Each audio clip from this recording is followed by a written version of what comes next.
And a one, and a two, and a 1, 2, 3, 4. Thank you very much. I think we made the microphone work, finally. All right, welcome to Student Talks from my side as well. Sorry for all the delays, and thank you for sticking with us until this point. Final speaker, I'm gonna take the amazing messages we've heard so far, a little bit on the meta level, less direct action and more broad-scale thinking, if you consider my topic oppose ideology and embrace ambiguity. So what does that even mean? Well, let me take you on a hopefully kind of short journey, and let me tell you why ideologies, dogmatic thinking, are probably the least thing we need in today's world of complex problems. All right, let me start with some positive messages, right? I mean, we've heard how the world is going down the drains left and right, how everything is deteriorating, and fair enough, seems to be the case, but let's remind ourselves that not everything is as bad as we think it is. Consider worldwide poverty. We've been really good at reducing poverty in this world, right? Raising the poorest of the poorest who die of infectious diseases and hunger and bringing them to more decent living standards. Pretty much everywhere in the world, right? Consider life expectancy going up considerably for many years now in all parts of this world, yeah? And also look at child mortality. Only like 100 years ago or something, nearly half of the children died before the age of 5, and this has gone way down to only 4%. Okay, so some of you might be thinking now, okay, we have a climate change denier here, we have someone who's greenwashing everything, everything's going great after all. This is not what I'm saying. Yeah? My whole talk's going to be about a bit of a broader look at things, opposing ideology and acknowledging that things are maybe a little bit more complicated and complex than one might normally think. All right, so we live in an age of climate catastrophes, yeah? If we look at how the pendulum has swung, we see that only a couple decades ago, people were like, what the F is climate change? And then people were like, is climate change even caused by humans? Probably not, maybe yes, right? But this pendulum has totally swung in the opposite direction, and now we live in a world where we're all dead by tomorrow. Okay, cool. So the Buddhists in the room might be thinking, what about the middle way? What about a more nuanced perspective about all these things?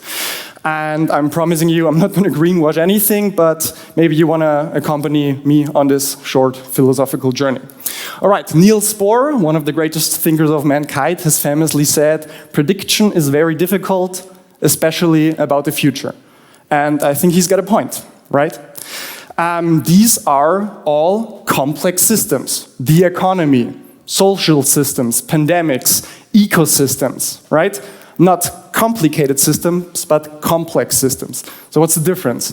A complicated system is composed of thousands, hundreds of thousands, millions, billions of parts, but they are theoretically understandable in a linear kind of way, right? You can compute it more or less linearly if you have enough computing power, if you have enough brain power. You can make sense of it, right? Complicated, but manageable. Opposed to that, we have complex systems, and complex systems are inherently complex in a way that it's not linearly determinable what's going to happen, how these systems are going to behave. They are unknown unknowns that are going to change everything as soon as you look away for a millisecond, right?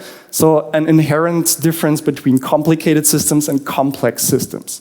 But we've begun to see the world as kind of just a machine. Just a really complicated system that theoretically we can understand, and we can calculate everything down to the atom, subatomic, quark level, and we can finally substantially understand it. And I'll give you just a tiny little example from my world, sports and exercise physiology, the calories in, calories out model of obesity. I mean, fair enough. There's a certain law of thermodynamics stating energy can neither be produced ad nihilum or be destroyed. It's only going to be convertible. So fair enough. If you want to gain weight, you eat more calories than you than you spend, and vice versa. And of course, hormones play a role as well, fair enough. And then we look at a complete map of obesity and we see, okay, maybe there are 1 or 2 or 3 other points we need to consider here. And these are all interconnected in non-linear ways and they all influence each other. So just human physiology is complex beyond understanding. And we're talking here about systems on a different scale of complexity. And consider all the unexpected stuff we've witnessed with these kinds of systems. Economic collapses that have not been foreseen, and hundreds of thousands of experts in the field who had no idea that crises were coming. The recent coronavirus pandemic. I mean, there were a couple of people out there in the world saying, okay, we need to pay attention, there's something coming, but the way it came, the way the whole thing behaved, but pretty much unpredictable in its fundamental essence. And then ecosystems. There are so many examples of unanticipated collapses of ecosystems that we were not able to foresee, and vice versa. There are ecosystems that have been declared ecologically dead, nothing to be done, that have recovered to a substantial degree, rivers and lakes and so on. So these are complex systems and we need to stay humble and realize it's not all that clear in the end, right? And this is a tiny problem I have with today's activist mindset, right? I mean, fair enough, we do need change, fair enough. Many things on this planet are going way wrong and we need to substantially rethink how we are doing things. Fair enough. The thing is it as easy as we make it to be? Is it as easy as some people make it seem? Just push that button, pull that lever, and everything's gonna be fine? Maybe not, right? I wanna ask you, do you understand your toaster? I mean, I don't. But I can imagine, give me a week, maybe a month, give me the internet, give me GPT-4, and I can figure out how to build a toaster from scratch. I'm confident in my intellectual capabilities to be doing that. Okay, do you understand an Apache attack helicopter? I don't know. I certainly don't. And I would say, give me a year and I still wouldn't be able to build one of them in my garage. So these are 2 kind of complicated systems, and I have no illusion that I'm going to be able to replicate one of those. And then let me ask you, do you understand the environment? And this is just a whole different scale of complexity that we're dealing here with. Part of the title of my speech is Oppose Ideology. And what I mean by that is oppose the idea that you can look at part of the world and infer the whole thing. What do I mean by that? An ideology is a state of mind, a way of looking at the world, where you look at part of the world, everything seems kind of clear, calculatable, manageable, and fair enough, it seems to you like that, because you discard the whole other half. It gives you a sense of certainty, and we humans, we love certainty, right? Our minds, our brains are an efficiency machine. We discard all the information we don't want, we don't need in order to act, in order to move through the world. But that is an inherent danger with ideologies, and if it comes to complex problems in complex systems. You have an over-certainty that what you deem right is right. What you deem to be the path is going to be the path. Okay, sounds kind of vague, kind of wishy-washy. Let me give you some more examples. You've heard of the Dunning-Kruger effect, right? If you know nothing about a certain topic, you're well aware that you know nothing. If you just learn a little bit, just gain some knowledge, some information, your confidence shoots way up.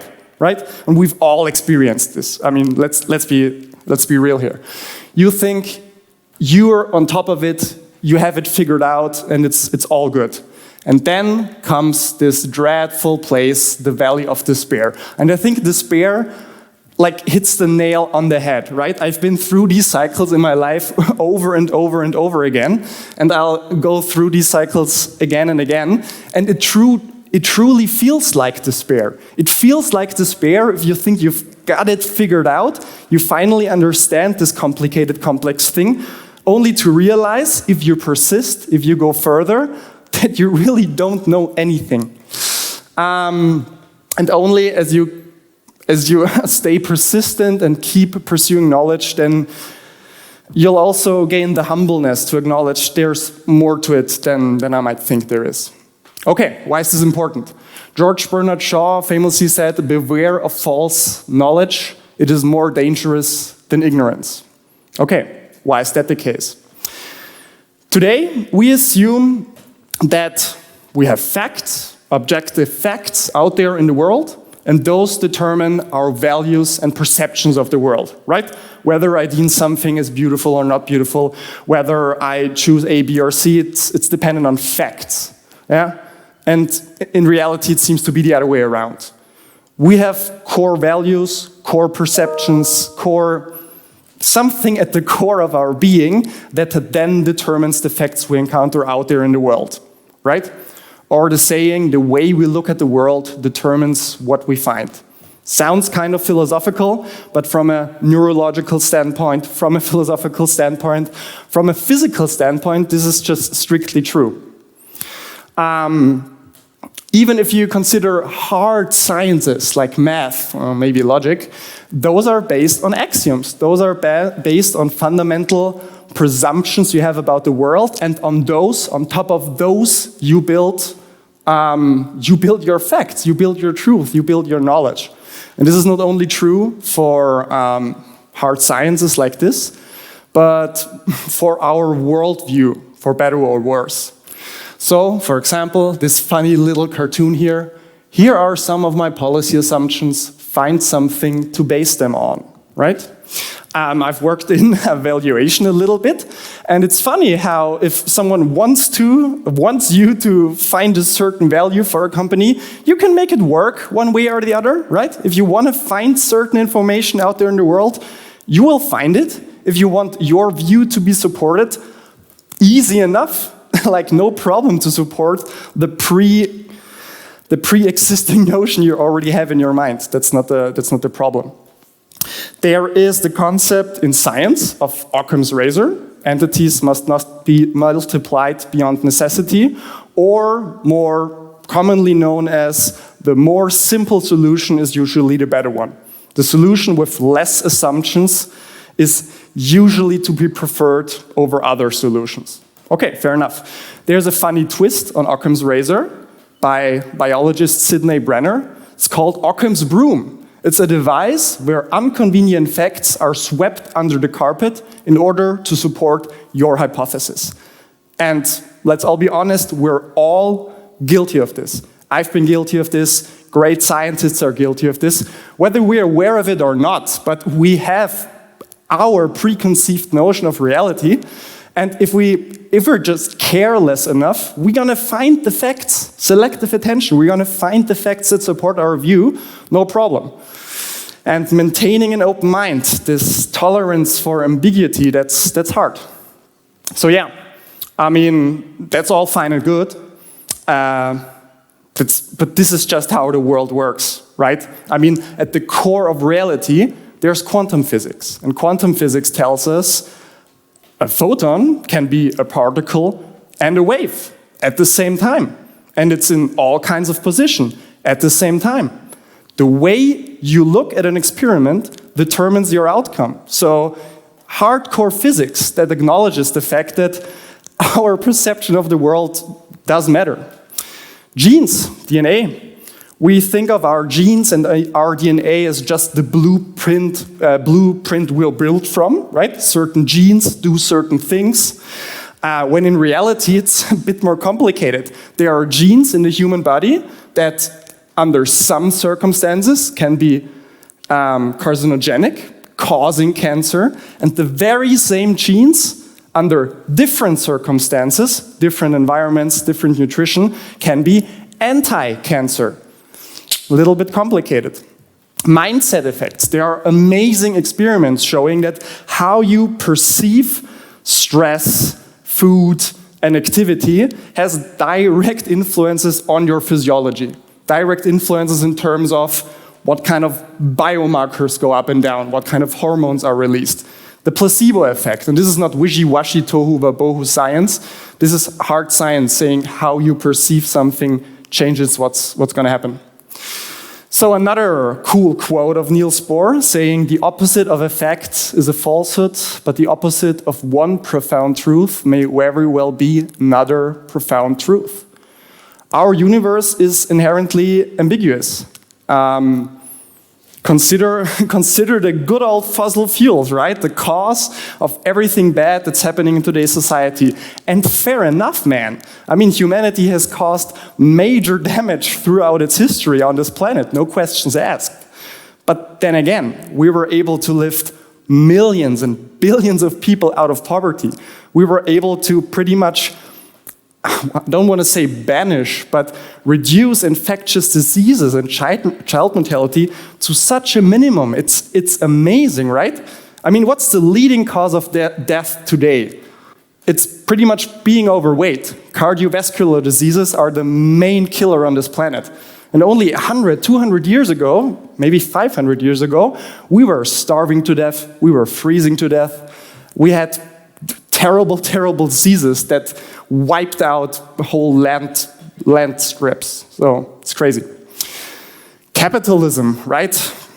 Those greedy capitalists just want to maximize their profits, and it's true. I mean, the early days of the Industrial Revolution, how workers were exploited, horrible. It's incredible.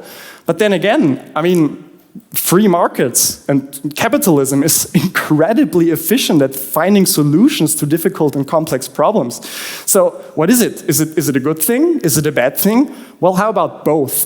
How about things are a little bit more nuanced and a little bit more complex than we normally think?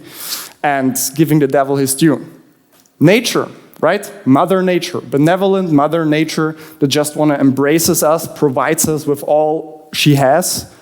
Yeah, but what about nature rat in tooth and claw that's trying to kill us as soon as we're a little bit unaware, freezing us to death, starving us to death, diseases? Which one is it?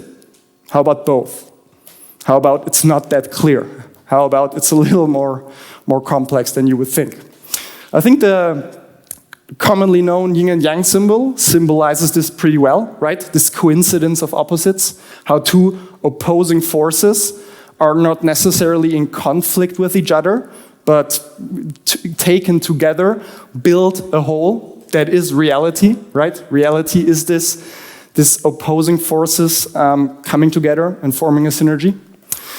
And yeah, this is what we need to consider when we talk about complex systems. Yeah? When something is complicated and theoretically knowable, you make judgmental decision-making, political decision-making, but in complex systems, you need innovation, you need dialogue and debate, you need trial and error to proceed.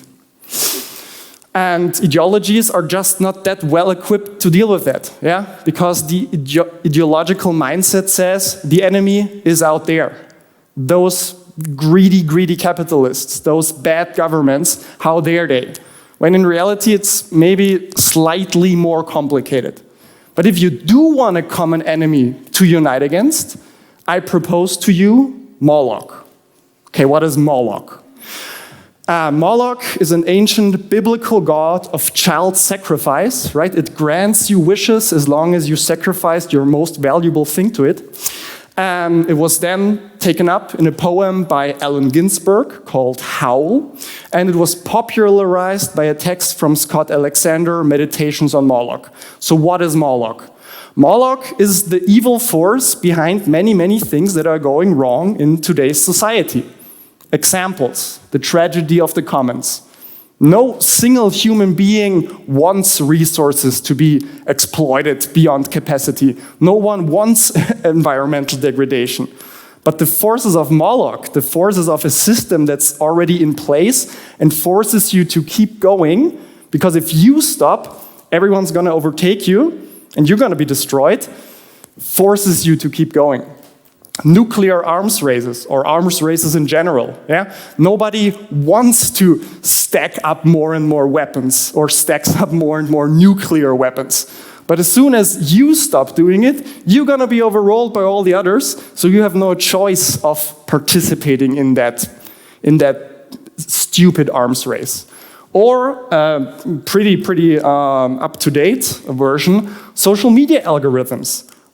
Nobody in here wants social media algorithms that optimize for doom scrolling, that optimize for giving people anxiety, that optimize for attention, and you know what I mean? But still, if you as a social media company stop doing this and stop building your algorithms like that, you're going to be overtaken by all the competitors and you're just going to be swept away from the market.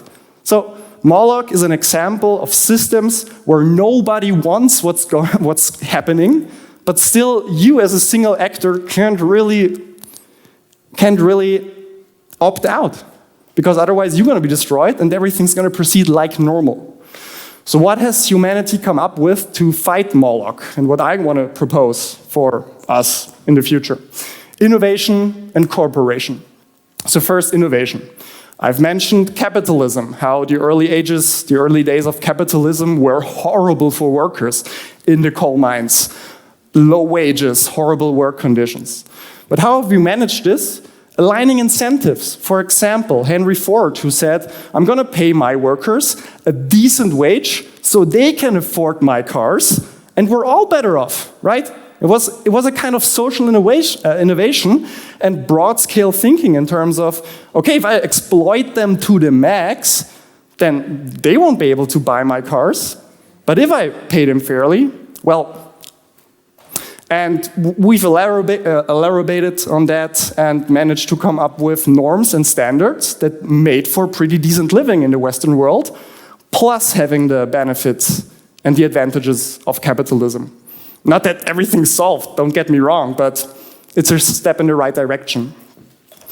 The Malthusian trap. Yeah? Malthusian trap refers to the concept as we grow as a society, yeah? We have a linear increase in resources, and sooner or later, because population is rising higher than the resources we can gather, there will be a point of crisis. The more general concepts refers to we gather resources, but some natural systems will sooner or later collapse. Yeah?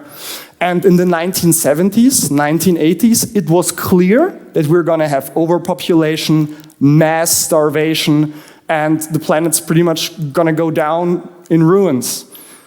This was clear, the population bomb, the famous book by blanking on the authors. And what happened? We had the Green Revolution. And we had, before that, in Second World War, Fritz Haber. And together, these fine gentlemen, although I want to put him in brackets because not that fine of a gentleman, but in the end, we had the Green Revolution. And today, nearly half of the global population is supported by synthetic fertilizer.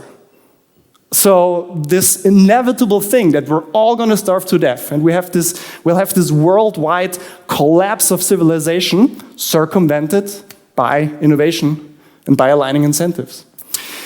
And ideologies are just not equipped with that. Another feature of ideologies is to point the finger at others. You are the enemy, I'm the good person, I know what's going on, but the others out there. And this stands in the way of cooperation. Before that, a quick quote from Einstein. All great achievement of science must start from intuitive knowledge. I believe in intuition and inspiration. At times I feel certain I'm right, while not knowing the reason. Imagination is more important than knowledge. It is strictly speaking a real factor in scientific research. If you think ideologically, if you have the blinders on, you're not able to embrace the inherent ambiguity in this world and think broadly and come up with radical new ideas to complex problems. You need to take this leap of faith. And this is not possible if you're narrow-minded and too certain about what you're doing. And then lastly, we're shortly coming to an end here, I apologize. We have cooperation. Yeah, if you're pointing the finger at all the other people, you're hardly able to cooperate. And today we need cooperation more than ever. We need to align incentives. We need to be able to talk to each other to tackle these hardcore complex problems. Okay, a last few quotes. Alexander Solzhenitsyn. If only it were all so simple, if only there were evil people somewhere insidious, committing evil deeds, and it were necessary only to separate them from the rest of us and destroy them. But the line dividing good and evil cuts through the heart of every human being, and who is willing to destroy a piece of his own heart?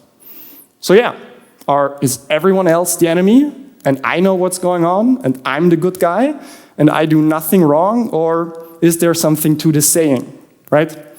There are these two great books, Ordinary Man and Strafe from Ferdinand von Schirach. I don't want to get in too much detail because that's going to take too much time. But by reading those books, you really get a great sense of, wow, people are committing atrocities, horrible, horrible things. How could people be like that? There must truly be evil in this world. And after reading these books, you're like, holy smokes, I can relate. These people did horrible, horrible things in World War II and just general murder, crimes, whatever. And after reading these books, you're like, wow, would I have acted differently? I'm not too sure anymore. Viktor Frankl, no man should judge unless he asks himself in absolute honesty whether in a similar situations he might not have done the same. All right. So, if humanity has to unite against a common enemy, it's Moloch. It's the force of evil in the world. It's the force that drives us towards destructive behavior, even though we don't want to, even though everyone agrees we shouldn't pursue this path. This force locks us in and keeps us going. But we have ways to defeat him. Innovation through imagination, and cooperation through empathy. And ideological thinking I've got it all figured out, looking at only half of the world and discarding the other half, pointing the fingers at others, I have the solutions, you don't, that's gonna prevent us from being able to imagine and have empathy. I want to close with one final quote from T.S. Eliot. We shall not cease from exploration, and at the end of all our exploring, will be to arrive where we started and know the place for the first time. Oppose ideological thinking, embrace the inherent ambiguity in this world, and adopt some personal responsibility. Thank you very much.